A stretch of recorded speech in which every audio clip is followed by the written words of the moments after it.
Bom dia, hoje é terça-feira, dia 14 de julho, e hoje é aniversário da Camila, minha cunhada, então meus parabéns, Camila, um super beijo.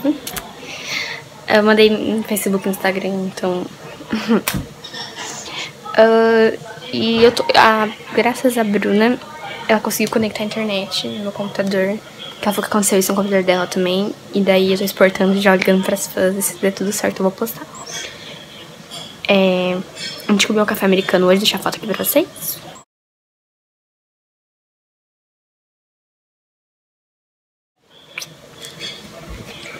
E eu vou me maquiar daqui a pouco e colocar esse vestido aqui, da Forever. Tô tudo descabelada. Mas é isso. Oi, gente, me maquiei. E eu tô esperando a Júlia sair do banheiro. Ai, gente, eu tô amando esse rímel aqui, ó. Quer ver?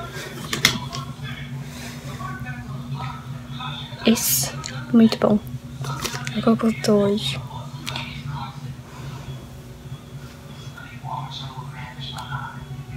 Eu não sei que botão vou passar. A gente tá aqui no Rainforest Café. Fala oi. Oi. Júlia? E... a gente vai comer o vulcão, bolo de vulcão. Bolo de vulcão.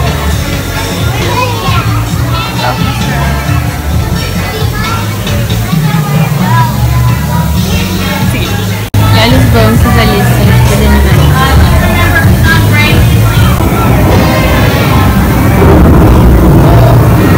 Ai, vamos.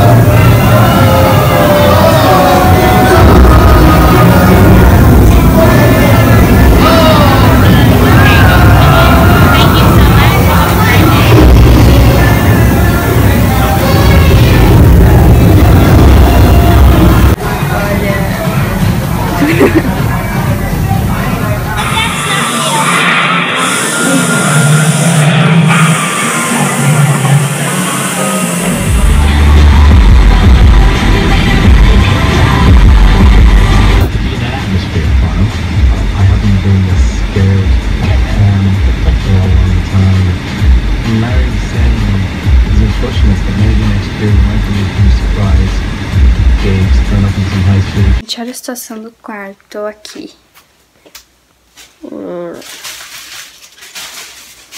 Manda um beijo pra minha mãe e meu pai, que ela disse que tá assistindo os vídeos. Um beijo.